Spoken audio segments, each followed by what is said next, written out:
निखिल वागळे यांनी भर सभेत नरेंद्र मोदींना ओपन चॅलेंज दिलं. मोदीजी, तुमच्यात हिंमत असेल तर निखिल वागळेला मुलाखत द्या किंवा रवीश कुमार यांना मुलाखत द्या. केवळ मुख्यमंत्री पदाच्या खुर्चीसाठी देवेंद्र फडणवीसांनी पूर्ण महाराष्ट्राची वाट लावली.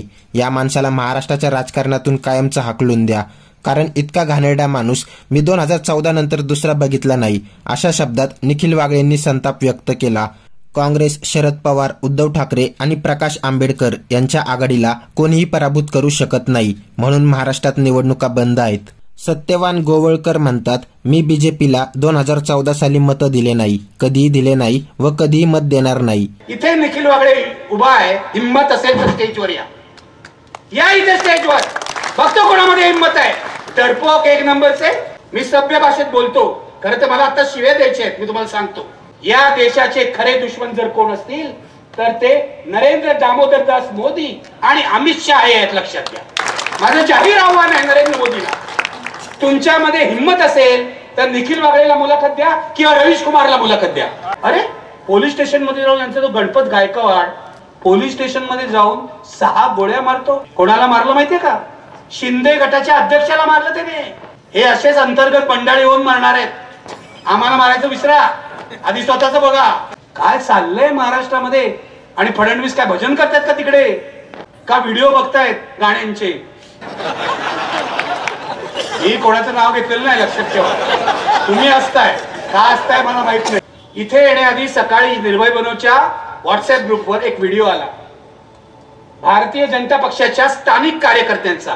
कोण असतील तर मला विचारायचं आहे, इथे निखिल वागळे उभा आहे. तुम्ही व्हॉट्सअप वरून धमक्या देता, तुम्ही व्हिडिओतून धमक्या देता. हिंमत असेल तर स्टेजवर या इथे स्टेजवर.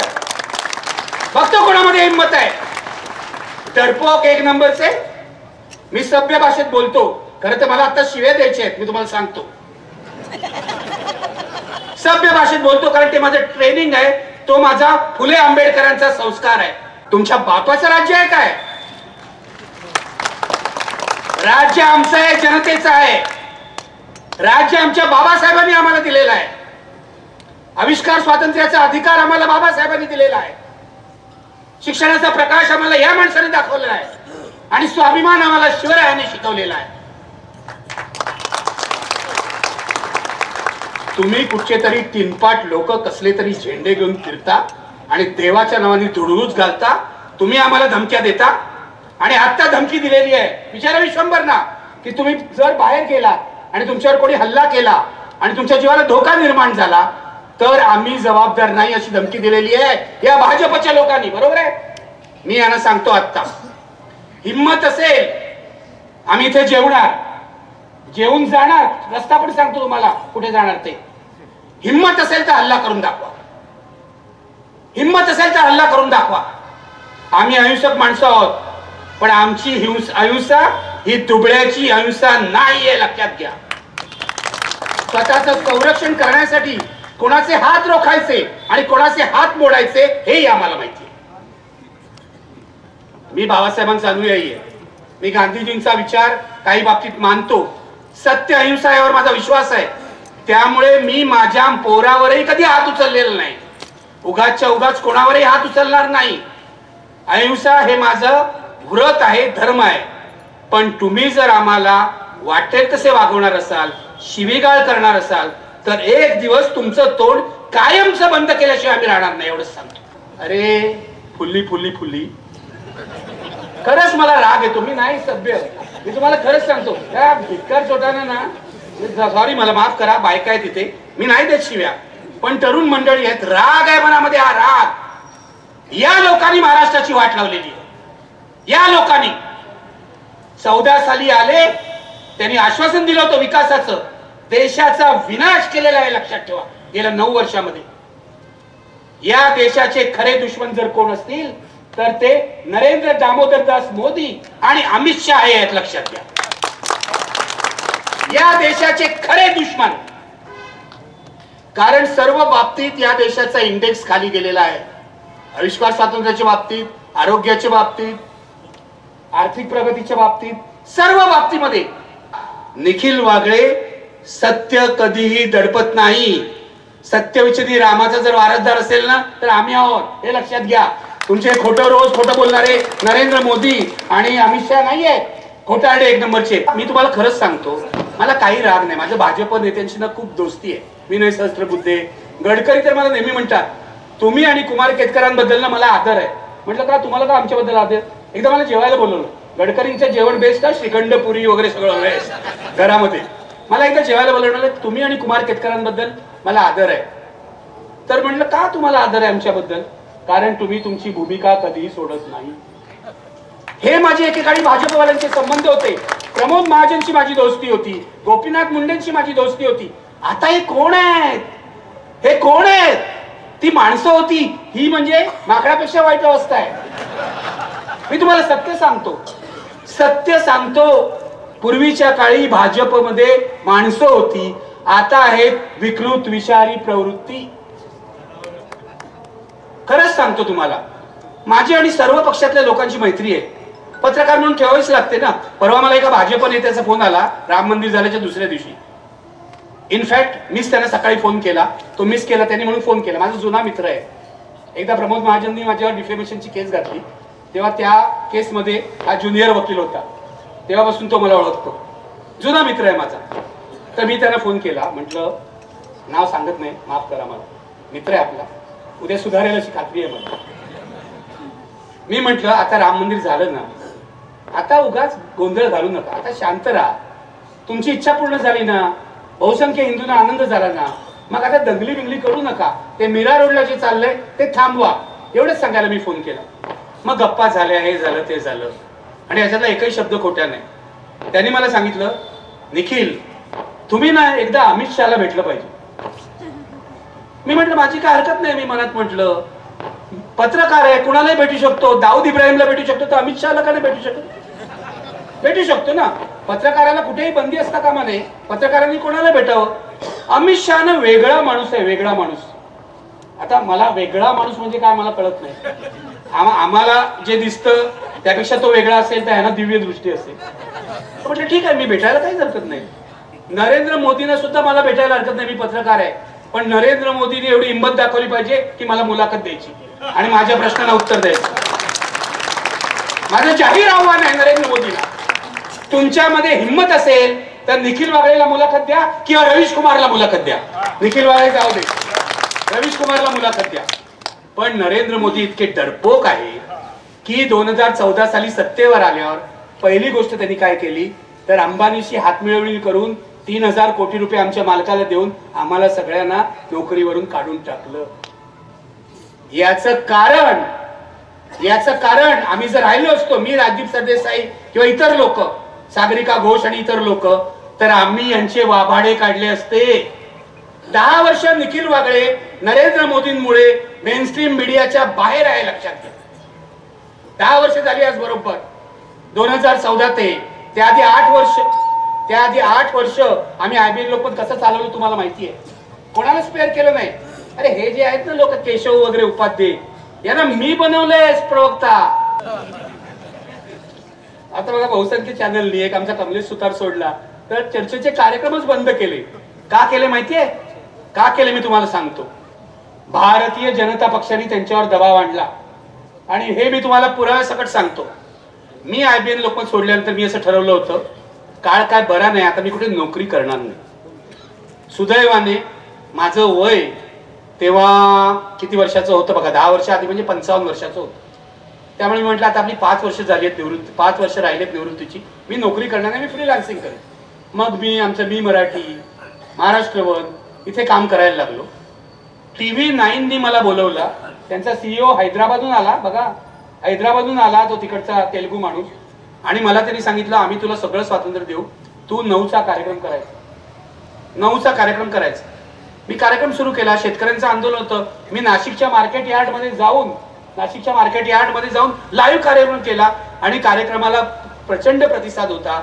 अभिजित कांबळे जे आता बीबीसीचे संपादक आहेत ते माझे प्रोड्युसर होते. आमची जोडी चांगली जमली होती. 3 महिने झाले. 3 महिन्यानंतर इथे एक भाजपचा माणूस आला. त्याचं नाव आहे उमेश कुमावत. आजही ते TV9चे. उमेश कुमावत हे भाजपच्या मुखपत्राचे संपादक होते किंवा जे काय होते ते होते. उमेश कुमावत हा भाजपचा माणूस आहे. तो तिथे आला तिने मला आल्याला सांगितलं की सर तुमचा कार्यक्रम आहे ना 9 वाजता नाही करायचा, आपण संध्याकाळी 5 वाजता करायचा. म्हणलं मी करणार नाही, तुम्ही माझ्याशी कॉन्ट्रॅक्ट केलंय प्राईम टाइमचं, मी तुमच्यावर केस टाकीन म्हटलं कोर्टात जाऊन. मग ते घाबरले, केस टाकली म्हटलं घाबरतात. मग 1 महिना आणखीन चालवलं त्यांनी आणि मग 1 महिन्याने मला सांगितलं तुमचा कार्यक्रम आम्ही बंद करत आहोत. तसं कॉन्ट्रॅक्ट बसतंच, कधी ते बंद करू शकतात. पण हे त्यांनी देवेंद्र फडणवीस यांच्या दबावाने केलं असा माझा आरोप आहे. ज्या देवेंद्र फडणवीसला माझ्या स्टुडिओत बोलवून मी स्पेस दिली विरोधी पक्ष म्हणून, त्यांनी पत्रकारांचे गळे घोटण्याचं काम केलं. पत्रकारांना सर्व मर्यादा पुरवणं, सर्व म्हणजे काय ते तुम्ही आता जास्त सांगत नाही. पत्रकारांना दिवाळीला मोठमोठ्या गिफ्ट देणं, पत्रकारांना दर महिन्याच्या 1 तारखेला पाकिटं देणं, हे सगळे प्रकार भाजपचे नेते करतायत. आणि याच्यामध्ये काला म्हणा केस माझ्यावर डिफेमेशनची, मी ठामपणे सांगतो याच्यामध्ये देवेंद्र फडणवीस सुद्धा सामील आहे. वर्षा बंगल्यावर देवेंद्र फडणवीस 14 ते 19 मुख्यमंत्री असताना पत्रकारांचा एक गट होता जे देवेंद्र फडणवीसची चमचेगिरी करायची. आता मी नावं पण घेऊ शकतो पण जाऊ दे कशाला. देवेंद्र फडणवीसला मी एवढी स्पेस दिल्यामुळे जेव्हा मुख्यमंत्री झाले 14 साली, तेव्हा त्यांनी पहिली मुलाखत मला दिली. कॅश न्यूज म्हणून इंग्लिश चॅनल होतं, वेब पोर्टल, त्याला. तर हे माझे देवेंद्र फडणवीसशी संबंध. सांगण्याचा मुद्दा असा मित्र तुम्हाला की हा एकेकाळी बरा असलेला माणूस, एकेकाळी तत्वांशी काहीतरी थोडीशी बांधिलकी असं दाखवणारा माणूस आता पूर्णपणे खलनायक झालेला आहे. सत्तेचा माज, सत्तेची चटक, सत्तेसाठी वाटेल ते. देवेंद्र फडणवीस ही अधपतनाची, राजकीय अधपतनाची सगळ्यात खालची पायरी आहे, लक्षात. मी तुम्हाला आवाहन करतो की या माणसाला महाराष्ट्राच्या राजकारणातून हद्दपार करा. याचं कारण माझा राग नाही त्यांच्यावर, उद्या कुठेतरी जाऊन पापक चालन करेल तर बरं होईल. पण इतका घाणेरडा माणूस मी 14 नंतर दुसरा बघितला नाही. अरे तू 14 ते 19 होतास ना मुख्यमंत्री. मंत्र्यांना काय अधिकार नाही, मोदी स्टाईल, पूर्ण मोदी स्टाईल त्याचं काम होतं. मंत्र्यांना काय अधिकार नाही, मीच सगळं चालवतो. मंत्री नुसते बसून हा हा हो, माझं मुलाखत जाऊन बघा. रात्री काय करतात ते आता मी काय बोलू, पण ते जाऊ दे. त्यांचं रात्रीचं काय, हुडी घालून कुठे जायचे आपल्याला माहिती आहे, त्याच्याविषयी आपल्याला काय संबंध नाही. पण मुळामध्ये 19 साली जेव्हा उद्धव ठाकरेंनी, मी शिवसेनेचा टीका करत होतो तुम्हाला सगळ्यांना माहिती आहे. बाळासाहेब ठाकरेंशी मोठा संघर्ष मी केलेला आहे. शिवसेनेचे हल्ले फसवलेले आहेत. पण उद्धव ठाकरेंना अमित शहानी फसवलं हे मी तुम्हाला स्पष्टपणे सांगतो. आणि हे केवळ उद्धव ठाकरेंनी मला नाही सांगितलं, मी असा विश्वास नाही ठेवत. मी माझ्या सर्व सोर्सेस कडून कन्फर्म केलेला आहे. उद्धव ठाकरेंना अमित शहानी 50-50 करू, म्हणजे 2.5 वर्ष तुम्हाला 2.5 वर्ष मला असं आश्वासन दिलं होतं. आणि अमित शहानी असंही सांगितलं होतं मंत्रिमंडळामध्ये सुद्धा 50-50% प्रतिनिधित्व असेल. हे भाजपवाले खोटारडे, जन्मतः खोटारडे, कारण यांची मातृसंघटना खोटारडी. 25 सालपासून इतिहास बघा या संघाचा, खोटं बोलण्याचाच इतिहास आहे, दादांचा खोटं बोलण्याचा. हे सगळे नथुरामचे वंशज आहेत. तो बाकी काही नाही यांचं, राम वगैरे काही नाही, पूर्ण नथुरामचे वंशज आहे. मी तुम्हाला सांगतो, तुमची जर सत्ता आली, काँग्रेसवाले कोणी असतील किंवा राष्ट्रवादी किंवा वंचितचं, तर मला अभिनंदन करायला पाहिजे. तुम्ही पण आलात महाविकास आघाडीत, मला खूपच आनंद झाला. प्रकाश आंबेडकर आणि त्यांचं कुटुंब हा माझ्या आत्मीयतेचा विषय आहे. मी अनेक वेळा राजगृहावर गेलोय, मला सुजात माहिती आहे, मला अंजली ताई माहिती आहेत, मला माझे वैयक्तिक संबंध आहेत. पण आता पत्रकार म्हणून टीका तर करावी लागते ना. पण आले महाविकास आघाडीत. आणि आज महाराष्ट्रामध्ये महाविकास आघाडी सर्वात कणखर बनलेली आहे, लक्षात घ्या. काँग्रेस, शरद पवार, उद्धव ठाकरे, वंचित, हे कॉम्बिनेशन अनबिटेबल आहे, अनबिटेबल आहे. आणि सीपीआय सीपीएम वगैरे बाकी सगळे आमचे कपिल पाटील वगैरे आहेतच. कपिल पाटीलनी तर तिथे नितीश कुमार सोडून गेले बीजेपी मध्ये, पण आमचा कपिल पाटील महाविकास बरोबरच राहिलेला आहे, त्याचा स्वतंत्र झेंडा त्यांनी लावलेला आहे. हे सगळे मिळून महाराष्ट्रामध्ये 47% मतं होतात, 47%. आणि भाजप आणि त्यांचे ते भाजप, शिंदे आणि अजितदादा मिळून 40%च्या वर जात नाही. आणि शिंदेजी तर खालीच जाणार. आज माझ्याकडून लिहून घ्या, हे भाजपवाले इतके बेकार, खुंची, कृतघ्न आणि गलिच्छ आहे की उद्या ते शिंदेना आणि अजितदादांना सुद्धा कचऱ्याच्या पेटीत टाकते. लिहून घ्या माझ्याकडे. 45 वर्षाचा राजकारणाचा अनुभव आहे म्हणून बोलतोय. शरद पवारांवर मी खूप टीका केली, पण महाराष्ट्रात शरद पवारांच्या प्रगल्भतेचा दुसरा नेता नाही. मी टीका केली आहे खूप शरद पवारांवर, पण कधीही पवारांना फोन केला, पवार साहेबांना फोन केला तर ते कधीही भेट नाकारत नाहीत. वागळे तुम्ही माझ्यावर असं का लिहिलं हे असं विचारत नाहीत. हा सभ्यपणा आहे, हा सभ्यपणा आहे. उद्धव ठाकरे तर आता सत्ता गेल्यानंतर तर खूपच बदलले. मागे मी त्यांच्यावर टीका केली होती की उद्धव माझी दोघांची दोस्ती आहे, बाळासाहेबांचं माझं वेगळं नातं होतं, उद्धवची दोस्ती राजची दोस्ती, त्यामुळे दोन्ही घरात मी जातो. मला कोणी बंदी नाही करू शकत अशी. तर मुद्दा असा आहे की राजचा स्वभाव दिलदार आहे असं मी म्हटलं होतं आणि उद्धव ठाकरे जरा खचडू आहे असं म्हटलं होतं. आणि ते होते जरा लोकांना भेटायचे नाही, लांब ठेवायचे. पण आता गेल्या 5-6 महिन्यामध्ये म्हणजे महाविकास आघाडीचे सरकार गेल्यापासून उद्धव ठाकरे आमूलाग्र बदललेले आहेत. आमूलाग्र. आता फोनही घेतात. एकदा मी मातोश्रीवर फोन केला तर उद्धव ठाकरे फोनवर आले नाहीत म्हणून मी वैतागलो.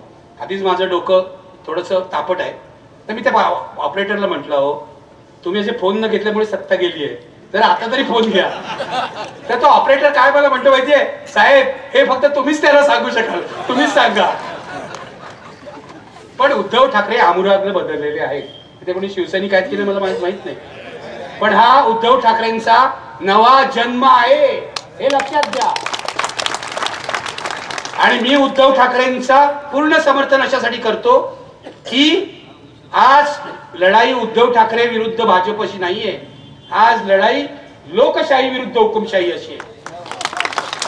आणि माझ्यावर विश्वास ठेवा, माझी सवय जुनी आहे. उद्धव ठाकरे जर चूक केली ना तर हाच पहिला माणूस असेल त्यांच्यावर टीका करणार. पण आज महाराष्ट्रामध्ये मी कधीही आवाहन केलं नाही, आज पहिल्यांदा करतोय. कधीही आजपर्यंत सभांमधून केलं नाही, कोणाला हरवाय सांगितलं, कोणाला जिंकवाय सांगितलं नाही. आज पहिल्यांदा तुमच्या सभेमध्ये करतोय आणि यापुढच्या महाराष्ट्राच्या प्रत्येक सभेत करीन. महाराष्ट्र धर्माला कलंक असलेल्या भारतीय जनता पक्ष आणि त्यांच्या सोबत्यांचा पराभव करा.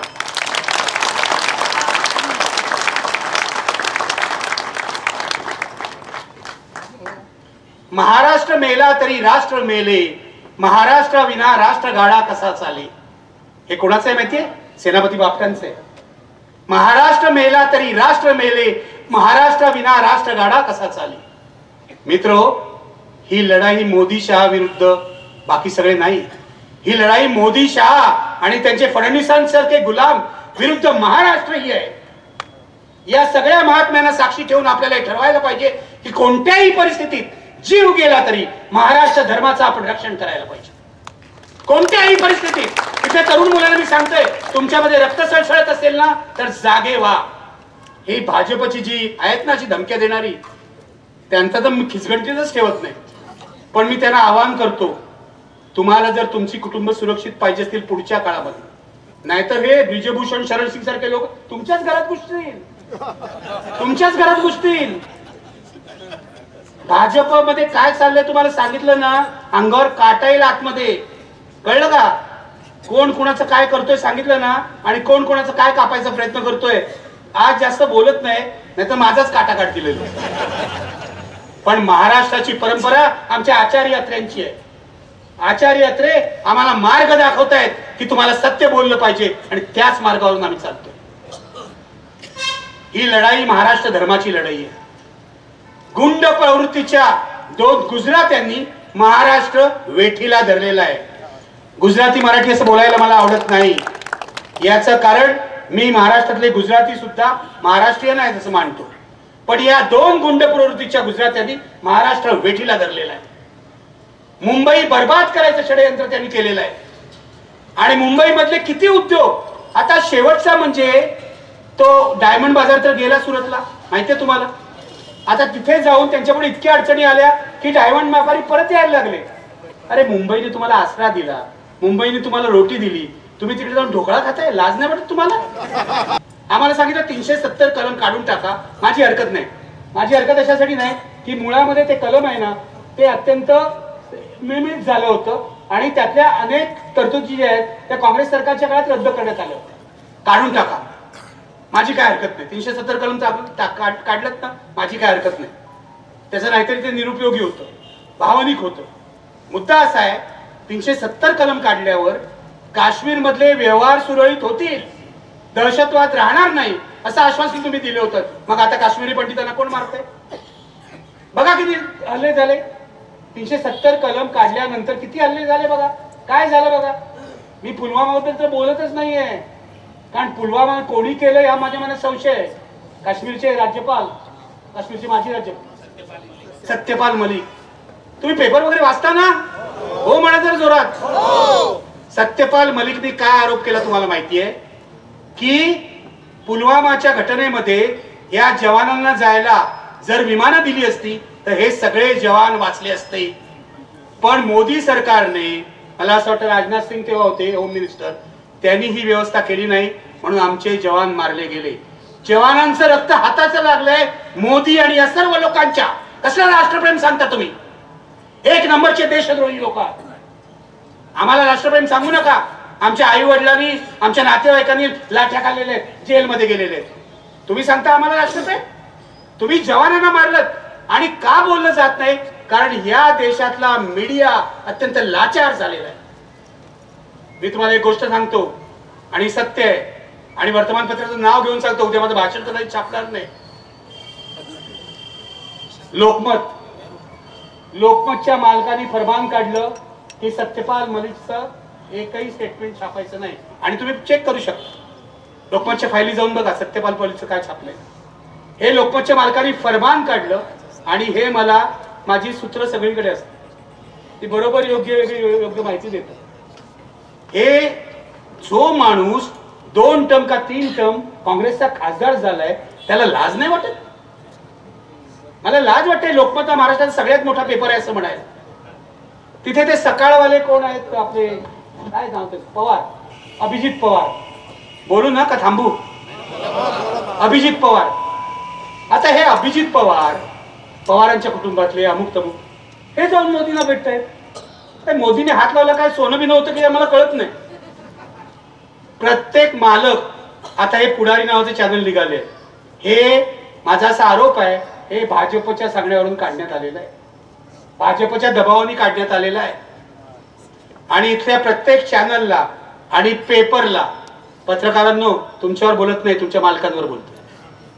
इथल्या प्रत्येक पेपरला आणि प्रत्येक चॅनलला कोट्यावधी रुपयाच्या जाहिराती दरवर्षाला दिल्या जात आहेत.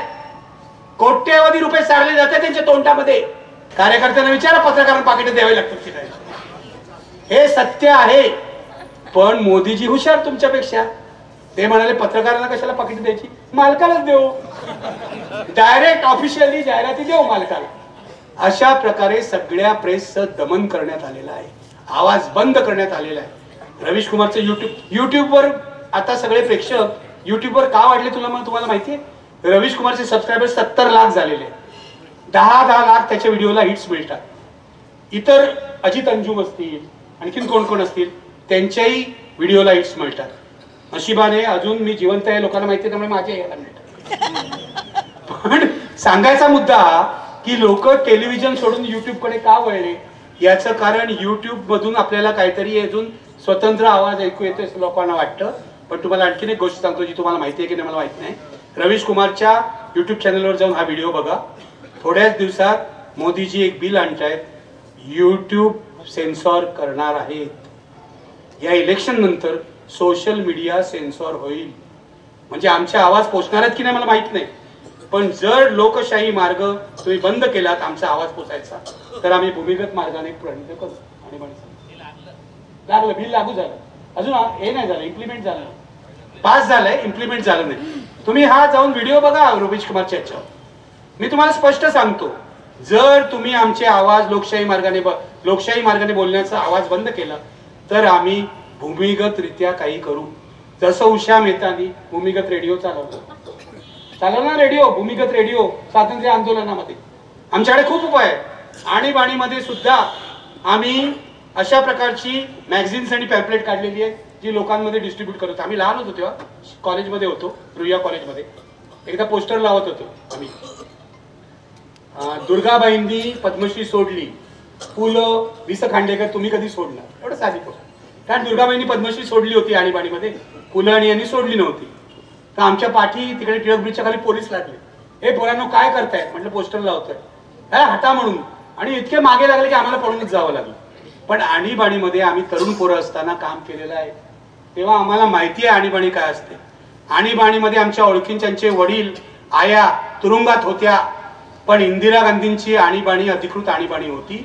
आणि मी तुम्हाला सांगतो अनुभवाने, मोदींची आणीबाणी ही अघोषित आणीबाणी आहे. मोदी कधीही अधिकृतरित्या आणीबाणी आणणार नाही. माझं असं म्हणणं आहे, इंदिरा गांधींची आणीबाणी इंदिरा गांधीने आणली, त्यांनी मागे घेतली, चूक झाली आहे त्यांनी मान्य केलं, त्यांनी देशाची माफी मागितली. माझी अशी इच्छा आहे, इंदिरा गांधींच्या आणीबाणीपेक्षा मोदींची ही अघोषित आणीबाणी भयंकर आहे. याचं कारण इथे माणसांचे जीव घेतले जात आहेत, हे लक्षात घ्या. कायद्याच्या चौकटीत बसून माणसांचे जीव घेतले जात आहेत. जशी इंदिरा गांधींनी माफी मागितली ना, तशी एक दिवस या मोदी शहाला मागावी लागेल अशी माझी अपेक्षा आहे, इच्छा आहे. विश्वभर म्हणतील तुम्ही जर मगाशी म्हणालात की हे हरणार आहे, तुमच्या तोंडात साखर पडो किंवा 5 किलो गुळ पडो, जे काय पडो, पण या देशावरचं सगळ्यात मोठं संकट हे संकट आहे. तुम्ही लक्षात घ्या, आपण 14 साली अनेकांनी मतं दिली असतील. तपासून बघा काय केलंय यांनी. फसवेगिरी केलेली आहे प्रत्येक क्षेत्रामध्ये. कुठे आहेत तुमचे 15 लाख रुपये? आहेत? मिळाले का तुम्हाला? कोणाला? मी वाट बघतोय, माझ्या अकाउंटमध्ये येतील, अकाउंटमध्ये येतील, अकाउंट येतच नाही. प्रत्येक बाबतीत फसवणूक केले. एक नंबरचा खोटारडा माणूस, एक नंबरचा खोटारडा. आणि उद्घाटन करायला सगळीकडे ते आमच्या तिकडे सेतू, अटल सेतू झाला. अटल सेतू, अटल बिहारी वाजपेयींच्या नावाने, पण तिथे अटल कुठेच नाही, तिथे मोदीच. अटल बिहारी वाजपेयींचा फोटो सुद्धा लावला नाही या माणसाने. किती आत्मकेंद्री माणूस आहे. मगाशी तुम्ही सांगितलं, आज या अडवाणींना भारतरत्न वगैरे त्यांनी दिलं, पण राम मंदिराच्या उद्घाटनाला त्यांना बोलावलं नाही. पापक्षालन करतात भारतरत्न देऊन. ज्यांनी देशामध्ये दंगली घडवल्या त्या अडवाणींना भारतरत्न देतात. काय बोलायचं आपण? पण आता अशी वेळ आली आहे की मोदीपेक्षा अडवाणी बरे म्हणण्याची वेळ आहे. एक राक्षस आला तर त्याच्यापेक्षा मोठा महाराक्षस, मग तो पूर्वीचा राक्षस बरा होता असं म्हणायची वेळ येते. प्रॉब्लेम आहे सगळा आपल्या देशाचा. तर या राक्षसांचा पराभव करा. हे रामाचं नाव घेतात आणि अधर्माचं काम करतात, यांचा पराभव करा. मुद्दा असा आहे की या लोकांनी, माझा राग यांच्यावर अशासाठी आहे, मोदी शहानी महाराष्ट्राची वाट लावली. मी काय म्हणतो, बुद्धिवंतांचा महाराष्ट्र एकेकाळी होता, हा बदमाशांचा महाराष्ट्र झालेला आहे पूर्वीच. पण हा बदमाशांचा महाराष्ट्र यांनी आता विकायला काढलेला आहे. लक्षात घ्या, विकायला काढलेला आहे. अरे पोलीस स्टेशन मध्ये जाऊन यांचा तो गणपत गायकवाड, तुम्हाला माहितीये गणपत हे बसले तिकडे कोकरकर, गणपत गायकवाड कल्याणचा केबल ऑपरेटर, तो आमदार झाला, गेल्या वेळेला पण आमदार होता. पोलीस स्टेशन मध्ये जाऊन 6 गोळ्या मारतो. आणि कोणाला मारलं मगाशी सांगितलं नाही यांनी. कोणाला मारलं माहितीये का? शिंदे गटाच्या अध्यक्षाला मारलं त्याने. हे असेच अंतर्गत बंडाळी होऊन मारणार आहेत. आम्हाला मारायचं विसरा, आधी स्वतःच बघा. स्वतःच्या सत्तेतल्या पार्टनरला यांनी 6 गोळ्या मारल्या. काय चाललंय महाराष्ट्रामध्ये? आणि फडणवीस काय भजन करतात का तिकडे? आपल्या पक्षाचा आमदार पोलीस स्टेशन मध्ये गोळ्या मारतो आपल्या मित्र पक्षाच्या अध्यक्षाला, आणि फडणवीस काय करतायत का? व्हिडिओ बघतायत गाण्यांचे.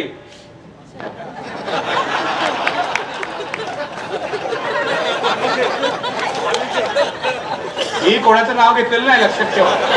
तुम्ही असताय का असताय मला माहित नाही. माझं म्हणणं एवढंच आहे की महाराष्ट्रातली कायदा सुव्यवस्था पूर्ण कोसळलेली आहे.